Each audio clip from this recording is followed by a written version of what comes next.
계시록 7장 13절에서 17절까지의 말씀 교독하도록 하겠습니다. 제가 한 절 읽고 여러분들 한 절 읽고 마지막 절은 같이 읽겠습니다. 장로 중 하나가 응답하여 나에게 이르되 이 흰옷 입은 자들이 누구며 또 어디서 왔느냐? 내가 말했거든 주여 중심이 아시나이다. 그가 나에게 이르되 이는 큰 환란에서 나온 자들인데 어린 양 위에 그 옷을 씻어 뜨게 하였느니라. 그러므로 그들이 하나님의 보좌 앞에 있고 또 그의 성전에서 밤낮 하나님을 섬김에 보좌에 앉으신 이가 그들 위에 장막을 치시리니 그들이 자신은 주시고 아니하며 만나리지도 아니하고 해나 아무 뜨거운 기운을 상하지도 아니하며. 같이 읽겠습니다. 이는 보좌 가운데에 계신 어린 양이 그들의 목자가 되사 생명수 샘으로 인도하시고 하나님께서 그들의 눈에서 모든 눈물을 씻어주실 것임이라. 아멘. 자리에 앉아주십시오. 요한계시록 7장 13절에서 17절까지 본문으로 영광의 무게라고 하는 제목으로 함께 말씀 나누도록 하겠습니다. 오늘 어린이 주일인데요. 한국에는 5월 5일이 어린이날이잖아요. 그래서 5월 첫째 주는 항상 어린이 주일로 저희가 지킵니다. 그래서 보통 어린이 주일은 어린이에 대한 어린이의 특성 이런 것들을 생각하게 되곤 하는데요.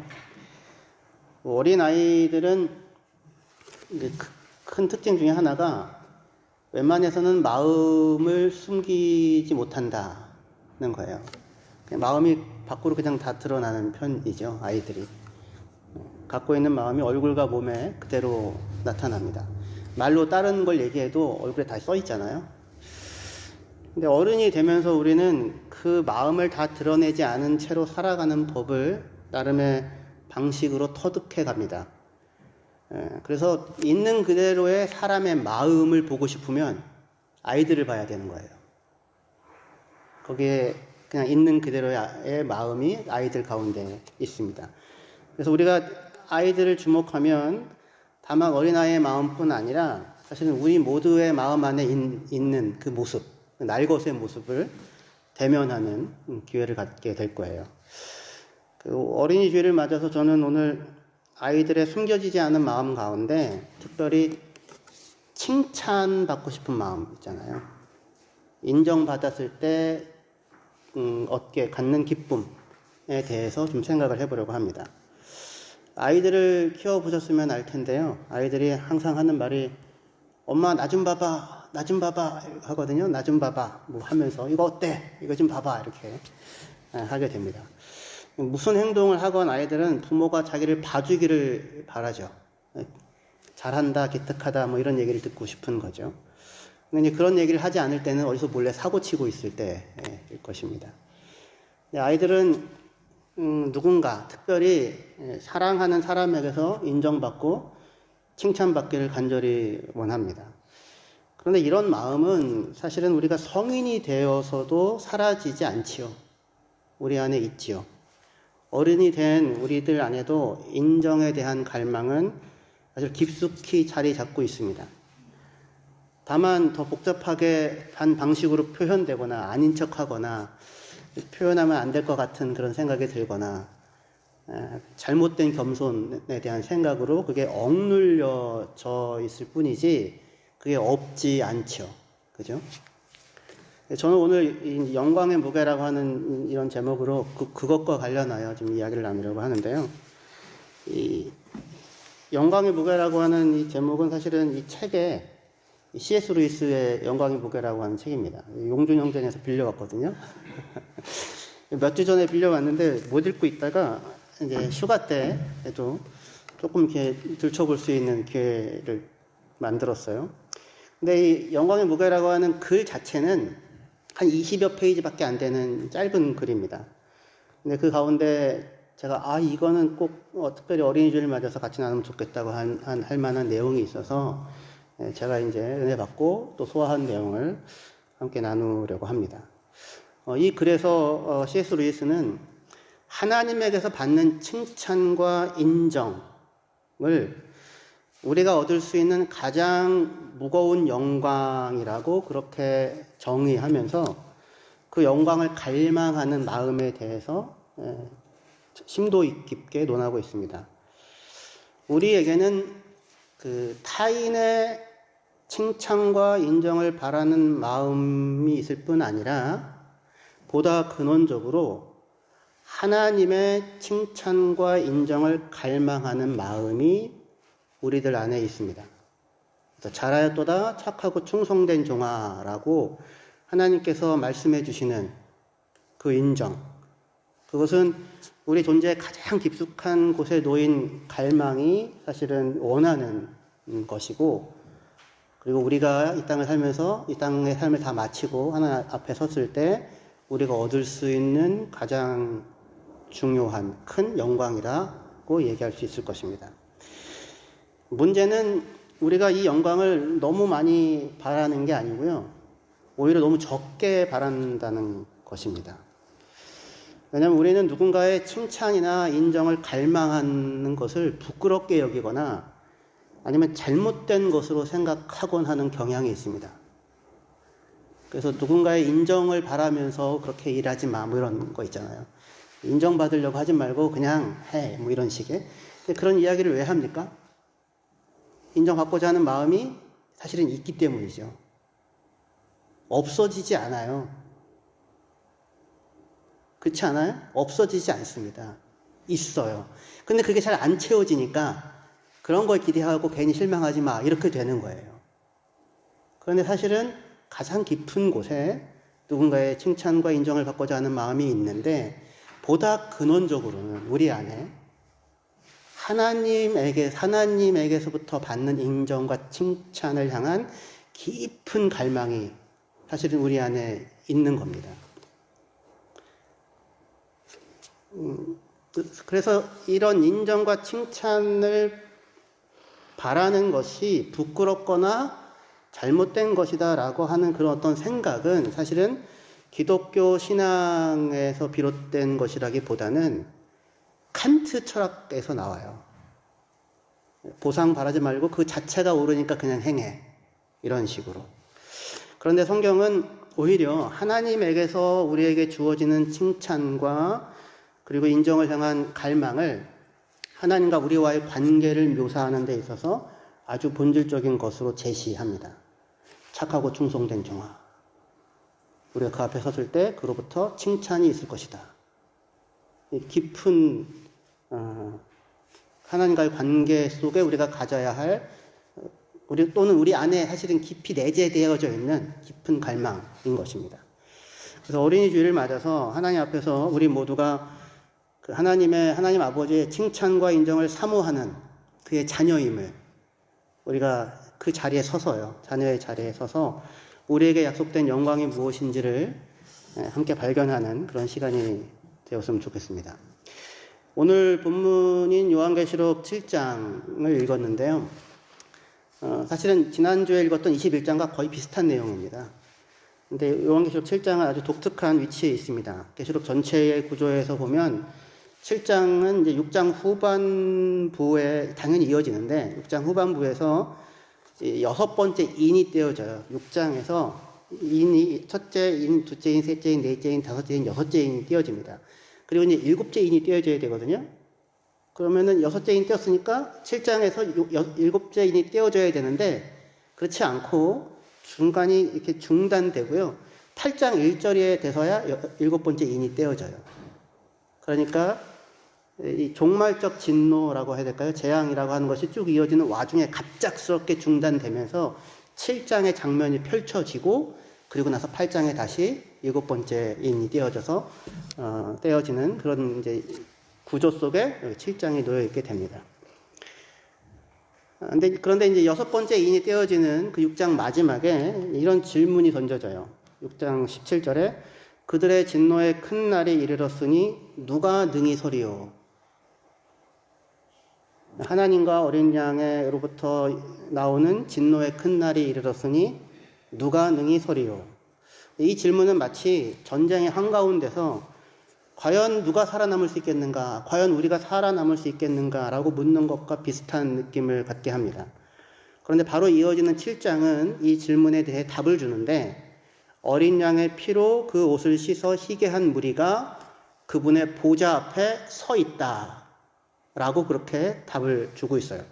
그래서 7장 13절부터 보시면 장로 중 하나가 응답하여 나에게 이르되 이 흰옷 입은 자들이 누구며 또 어디서 왔느냐 내가 말하기를 내 주여 당신이 아시나이다 하니 그가 나에게 이르되 이는 큰 환난에서 나오는 자들인데 어린 양의 피에 그옷을 씻어 희게 하였느니라.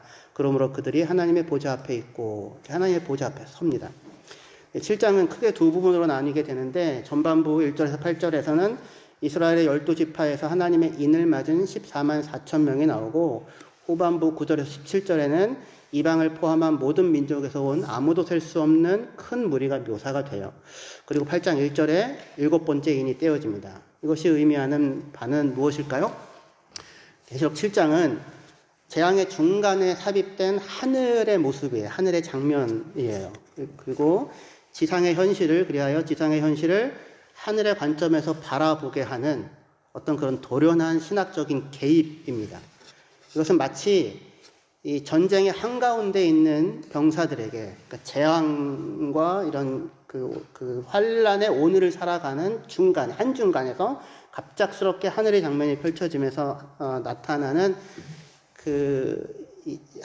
어린 양을 찬양하고 하나님으로부터 어떤 그 인정을 받는 그런 이제 그 장면이거든요.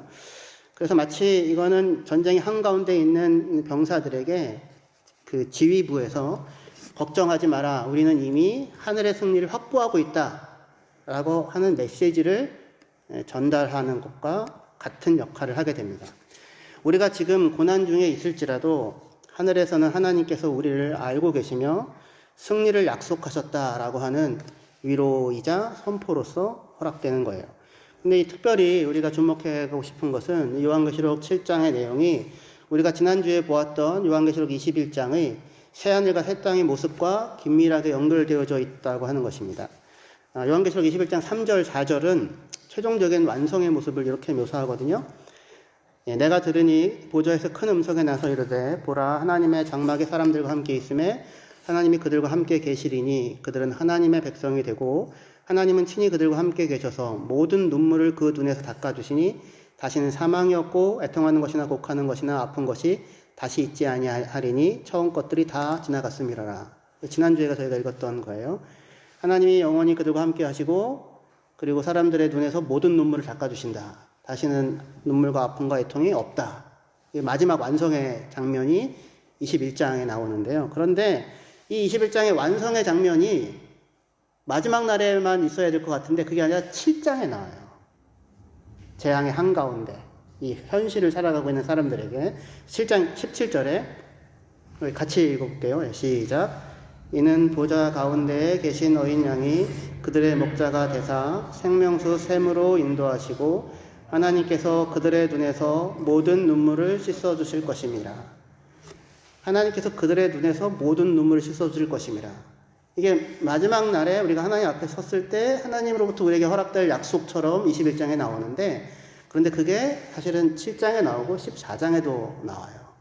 그러니까 한중간에, 재앙의 한중간에 오늘을 살아가는 우리에게 그 약속이 여기 지금 펼쳐지는 것처럼 그렇게 묘사되어지고 있다는 것입니다.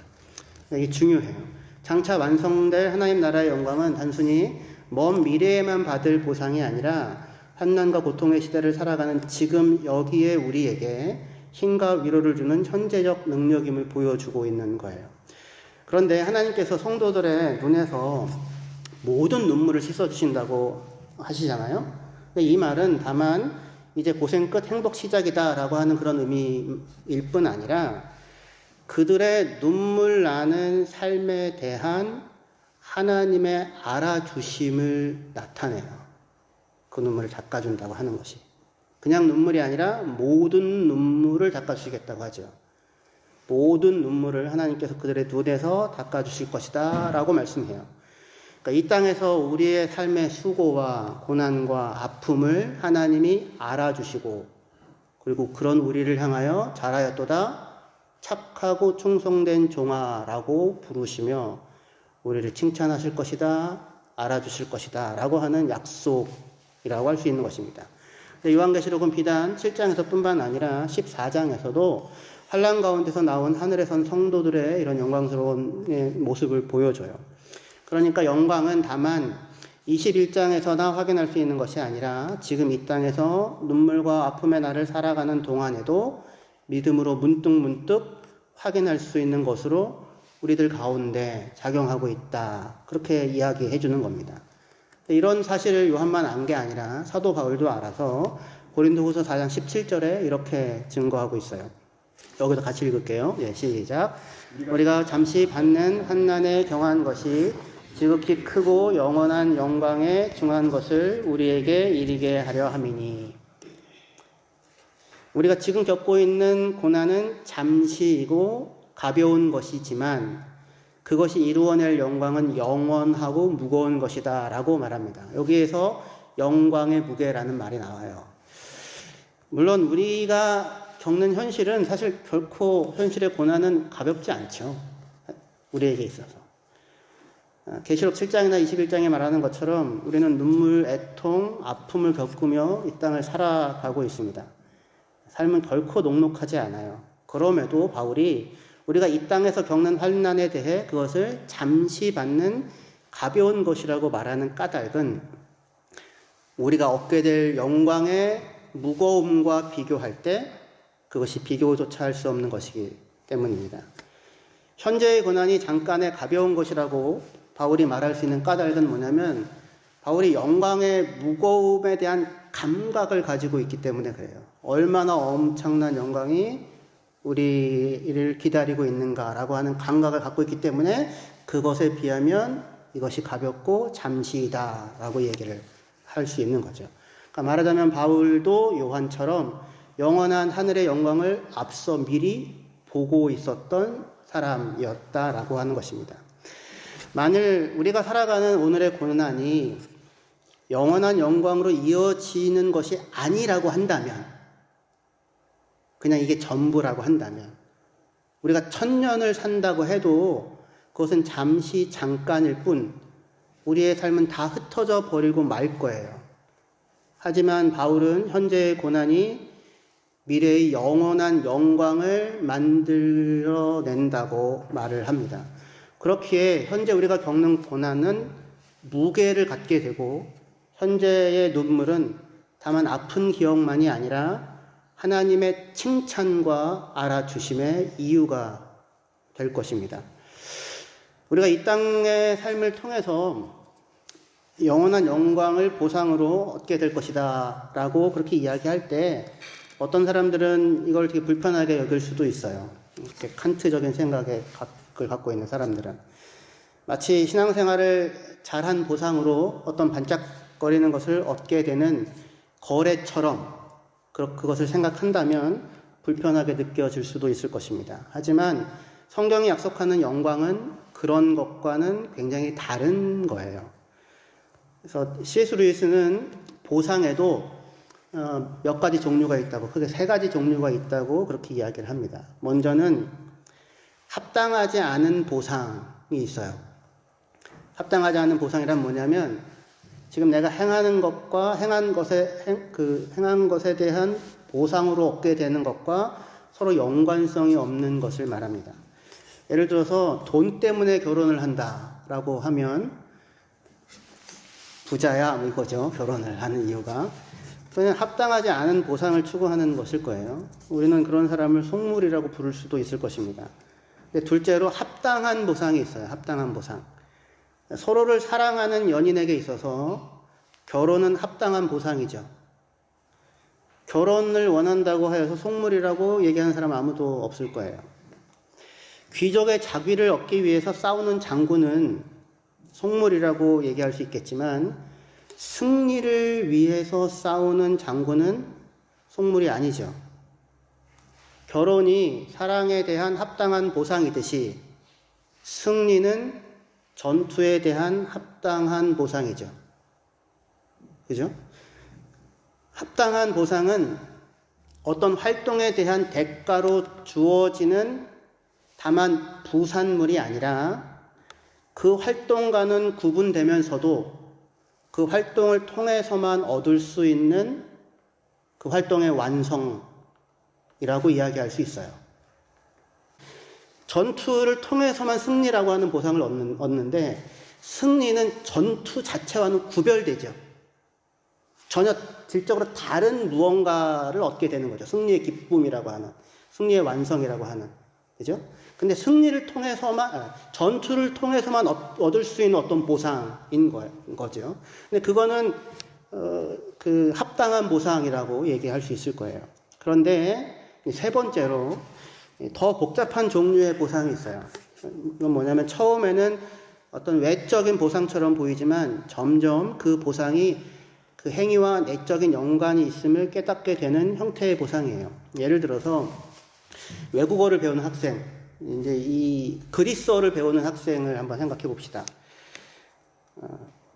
저한테는 이게 굉장히 와닿는 예가 되는데, 그리스어로 된 시를 감상할 수 있는 즐거움은 그리스어를 배우는 사람에게는 합당한 보상이죠.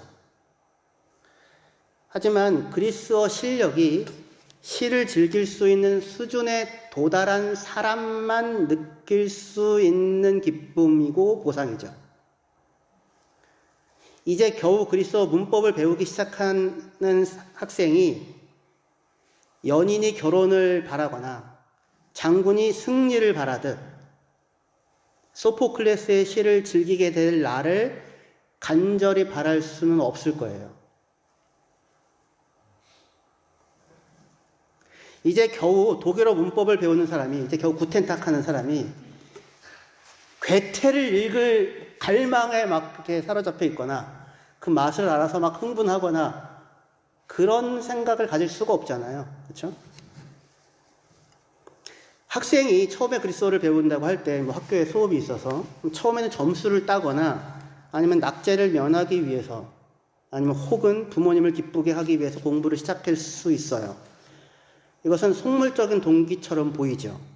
하지만 언젠가는 이 학생에게 꾸준히 그리스어를 공부하다가 보면 이 학생도 그리스어 공부가 주는 진정한 보상, 즉 아름다운 시를 즐기는 기쁨을 맛볼 수 있겠죠. 어떻게 하면? 중간에 중단하지 않고 포기하지 않고 꾸준히 계속해서 공부하면, 그리고 그렇게 할 때에만 맛볼 수 있는 거죠. 소포클레스의 시를 여기서 예를 들었는데 그 안티고네나 오이디푸스나 이런 거 쓴 사람이에요. 문장이 정말 어마어마합니다. 그 단어 하나와 그 연결이 와, 막 눈앞에 펼쳐지듯이 그 글을 쓰게 되거든요. 정말 그 모든 그동안에 그리스도 공부해왔던 고생이 한순간에 보상을 받는 듯한 그런 느낌을 갖게 돼요. 근데 이제 문제는 그 맛을 언제쯤 내가 알 수 있을지, 그 전환점이 언제 일어날지 우리가 알 수 없는 채로 공부를 해야 한다고 하는 거죠. 근데 하나님의 나라의 영원한 영광을 바라보는 그리스도인의 처지가 바로 이 학생의 처지와 상당히 비슷하다라고 C.S. 루이스는 말을 합니다. 우리도 처음에는 의무감이나 막연한 기대로 신앙생활을 시작할 수 있습니다. 아직 천국의 참된 영광을 온전히 알지 못하기에 마치 문법을 배우는 학생처럼 신앙생활이 지루하고 어렵게 느껴질 수도 있어요.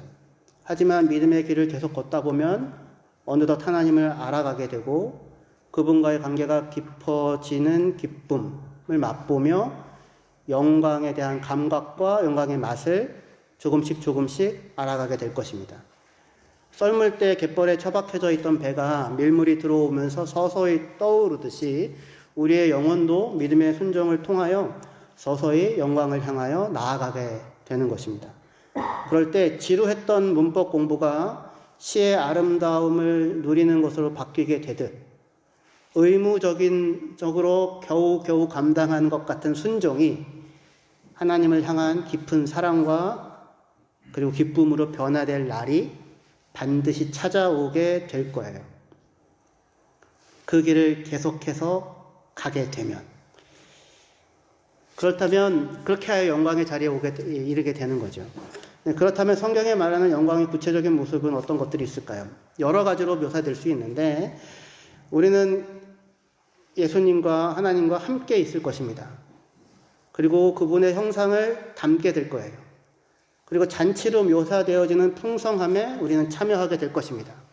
그리고 주와 함께 세세토록 왕노릇하는 자리에 서게 될 거예요. 이렇게 얘기를 한다고 했을 때 여러분들이 이게 도대체 무엇인지 제가 말을 하고 이해는 하지만 실제로 그것이 얼마나 영광스러운 것인지 짐작만 할 수 있을 뿐 온전하게 아마 감지하지는 못할 수 있을지 모르겠어요. 하지만 오늘 우리가 분명하게 감각할 수 있는 그래도 영광의 모습이 하나 있다면 그것은 우리에게 약속된 또는 우리에게 주어질 하나님의 칭찬과 인정이라고 하는 영광입니다. 고난과 눈물 속에서도 우리가 자기를 부인하고 자기 십자가를 지고 날마다 주님을 따라 살아갈 때 그러한 자들을 향하여서 하나님은 잘하였도다 착하고 충성된 종아라고 말씀하시며 우리를 칭찬하시고 우리를 알아주실 것입니다. 예수님은 어린아이와 같이 되지 아니하면 하나님 나라에 들어갈 수 없다고 말씀하셨는데 어린아이 여러 가지 특성이 있을 수 있긴 하겠지만 우리는 칭찬을 받을 때 마음껏 기뻐하는 아이처럼 하나님의 칭찬과 인정을 갈망하는 그런 마음을 우리가 품을 수 있었으면 좋겠습니다. 사실 이거는 우리 인간에게 안에 있는 가장 본질적인 필요이고 갈망일 거예요. 아이가 아버지의 칭찬에 기뻐하고 학생이 자신의 모든 연습과 수고를 알아주는 선생님 앞에서 감격하듯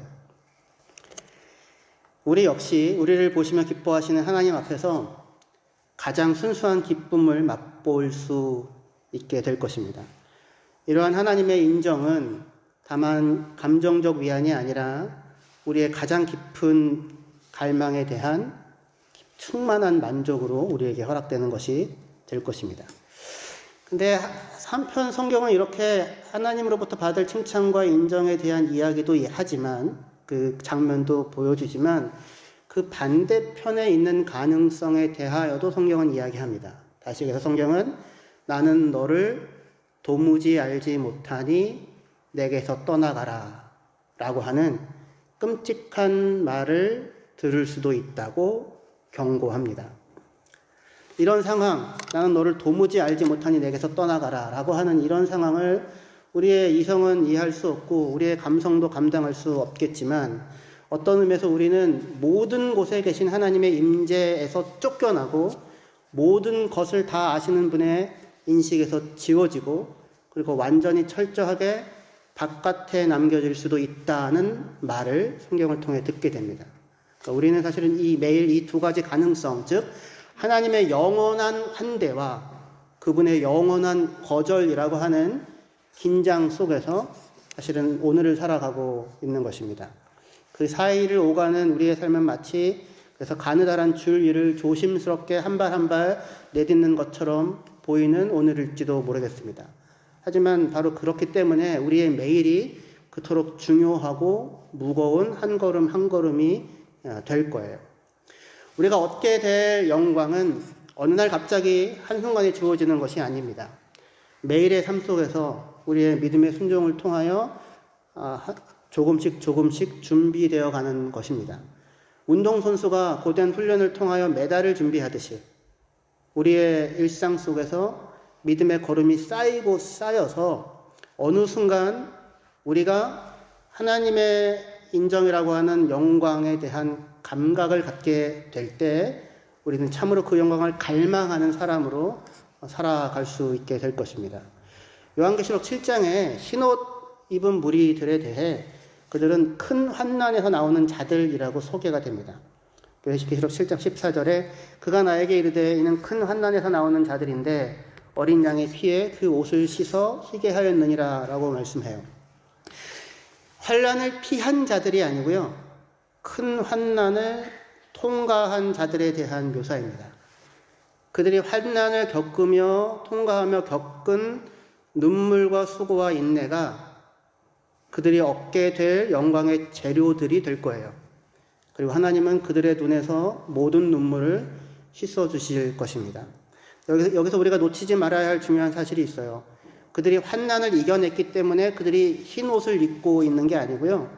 그들이 어린 양의 피로 그 옷을 빨았기 때문에 그들이 큰 환난을 통과하여 나올 수 있었고 그들이 흰 옷을 입을 수 있게 되었다는 것입니다. 다시 얘기해서 하나님의 은혜가 우리를 붙잡고 예수 그리스도의 사랑이 우리를 놓지 않기에 우리가 눈물과 고난 속에서도 끝끝내 영광을 향한 걸음을 중단하지 않을 수 있는 것입니다.